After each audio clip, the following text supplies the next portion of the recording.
qu'est-ce que vous pensez de Poitiers depuis que vous l'avez quitté, et notamment de ce qu'on appelait cœur d'agglo de tout le réaménagement du centre-ville?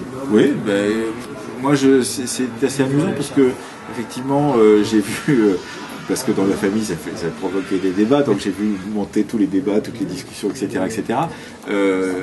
Comme je ne la pratique pas cette ville, je ne peux pas en avoir un avis. Je pense qu'on n'a pas le même avis quand on est un nouveau touriste, et moi je ne peux pas dire autre chose que je suis touriste, et en tant que touriste cette ville me convient, que quand on y vit au quotidien. Donc je ne peux pas me placer dans la position de celui ou de celle qui doit tous les jours venir, trouver à se garer, trouver à s'installer dans le centre-ville, etc., etc. Donc je ne veux pas du tout mélanger les styles et les catégories. Moi, si je vous disais j'aime bien ces pratiques, ce que je peux vous dire, parce que je trouve ça plutôt joli, le réaménagement du centre-ville, si je vous dis ça comme quelqu'un d'extérieur. Je vous dis ça comme quelqu'un qui n'est plus de Poitiers et qui n'y vit pas tous les jours. Donc je ne peux pas vous donner un avis très informé pour savoir si c'est facile ou difficile de trouver une place de parking, si c'est facile ou difficile de venir en bus au centre-ville, si c'est facile ou difficile, si c'est mieux pour le commerce ou c'est moins bien pour le commerce. Tout ça, ce sont des discussions que je suis un peu de l'extérieur, je ne peux pas donner un avis informé. Si vous voulez. Le seul avis informé que j'ai, c'est celui d'un touriste qui vient de temps en temps sur la place d'Armes, qui parcourt à nouveau la rue Gambetta ou la rue Carnot, mais sans y vivre d'une certaine façon. Et justement, à propos du palais de justice, il y a déjà eu un cas actuellement sur l'ancien théâtre dont oui. L'avenir est plutôt vers le commerce que vers autre chose. Qu'est-ce que vous pensez de ça Alors ça, c'est une affaire malheureusement que j'ai pas très bien suivie. J'ai vu, j'en ai entendu parler, mais là je connais beaucoup moins bien et je sais pas. Le théâtre, pour moi, ça restera l'endroit où j'ai vu tous les premiers films de Jean-Luc Godard, où j'ai vu des pièces incroyables, parce que il y avait des pièces incroyables qui s'y donnaient quand j'étais étudiant. Donc ça reste pour moi un théâtre. Qu'est-ce que ça peut devenir d'autre, dans quelles conditions, comment ça va être réaménagé, je ne sais pas du tout. Et là, je n'ai pas suivi suffisamment le dossier pour vous en dire grand chose, je suis désolé là-dessus, mais c'est vrai que c'est quelque chose de pas très bien vu. J'ai vu qu'il y avait la volonté de sauver, de sauvegarder les vitres, enfin non pas les vitres, mais les glaces qui étaient teintées, qui étaient dans le hall, etc., mais que la salle allait être sacrifiée pour faire autre chose. Mais comme je ne sais pas ce qu'il y a de prévu à l'intérieur, je crois que c'est des commerces, mais je ne sais pas très bien quel type de commerce, je ne peux pas vous dire. C'est comme le printemps, par exemple, c'est la même chose. J'ai vu la carcasse en train de se défaire, j'ai pas encore vu les murs se remonter, donc je sais pas très bien ce qu'il va y avoir à l'intérieur. Je crois que c'est des appartements, des choses comme ça, mais tout ça je le suis par les échos des conversations autour d'une table quand on se retrouve à manger avec la famille. D'accord. Mais justement, pour revenir au palais de justice, vous serez prêt à le voir évoluer vers quelque chose qui ne serait pas culturel, qui pourrait être commercial Pour l'instant, j'imagine pas. C'est pas mon idée, parce que je vois ce bâtiment comme un bâtiment patrimonial.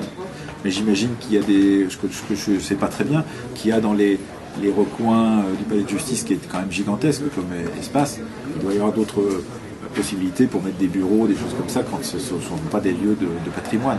Ça, c'est possible, j'imagine, de transformer certains de ces secteurs qui ne sont pas patrimoniaux en autre chose. Mais pour évidemment la salle principale, en particulier la salle des pas perdus, je ne vois pas très bien ce que ça pourrait être d'autre que quelque chose de patrimonial. Pour l'instant, enfin voilà, je pars de ce principe-là au départ. Mais il y a peut-être d'autres idées dans l'air. Ce qui est intéressant, c'est que j'ai appris dans le métier qu'est le mien à être surpris. Et d'un coup, j'ai pas peur de la surprise. C'est-à-dire que la surprise vous fait vous déplacer. C'est-à-dire que quand quelqu'un vient avec un projet, et que ce projet est même quelquefois un peu vous surprend et parfois même vous choque, ça veut dire qu'il y a quelque chose dans le projet, ça veut dire qu'il y a quelque chose de fort. Et donc, moi, ce qui m'intéresse dans cette affaire-là, c'est je m'attends à être surpris. J'espère être surpris par ces discussions. C'est-à-dire qu'en fait, peut-être il y a quelqu'un qui va venir avec un projet incroyable pour le palais de justice parmi nous, des gens qui vont avoir des idées surprenantes, qui peuvent paraître comme ça lointainement excentriques et qui au bout du compte vont faire vivre ce lieu-là, parce que la question c'est comment faire vivre un lieu aussi vaste, aussi grand, comment le faire se développer, etc. C'est une question intéressante, parce que c'est pas n'importe quoi. En cœur de ville, c'est un bâtiment gigantesque, donc c'est un bâtiment de pouvoir. Ce qui est intéressant, c'est ça, c'est que traditionnellement, depuis le début, ce bâtiment, c'est le siège de pouvoir. Alors, c'est passé du pouvoir comtal, ducal, enfin ce que vous voulez, jusqu'au pouvoir judiciaire, républicain, mais ça a toujours été un lieu de pouvoir. Donc cette question de qu'est-ce qu'on fait d'un lieu de pouvoir quand le pouvoir n'est plus là, est une question extrêmement intéressante. C'est-à-dire que pendant des siècles, ça a été un lieu où s'est exercée l'autorité des souverains locaux à l'époque, au Moyen-Âge, autorité de la République ensuite. Un bâtiment qui est marqué par cette question d'autorité, c'est quand même quelque chose d'important. Qu'est-ce qu'on peut lui faire dire d'autre dans une autre histoire? C'est comme une cathédrale qui serait débaptisée. Qu'est-ce qu'on fait dire d'autre à une cathédrale quand elle n'est plus une cathédrale? Quand elle est la fonction principale pour laquelle elle a été construite, cette fonction disparaît, qu'est-ce qu'on en fait? Donc c'est un peu la même chose. Je me dis, il y a quelque chose, il y a un enjeu à mon avis autour de cette question-là.